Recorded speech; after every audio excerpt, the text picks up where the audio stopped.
दोस्तों फिर इतिहास रचने जा रहा है भारत।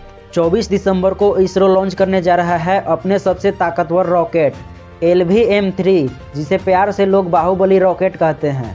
दोस्तों ये लॉन्च होगा श्रीहरिकोटा से। साथ ही दोस्तों अपने साथ ले जाएगा ब्लूबर्ड 6 सैटेलाइट, जिसका वजन पूरे 6500 किलो है, जो अब तक का सबसे भारी कॉमर्शियल सैटेलाइट है, जो 2400 स्क्वायर फीट में फैला है और पुराने ब्लूबर्ड सैटेलाइट से 10 गुना ज़्यादा डेटा भेज सकता है। दोस्तों इस मिशन से मोबाइल फ़ोन में सीधा सैटेलाइट का इंटरनेट मिलेगा, चाहे आप कहीं पर भी हों।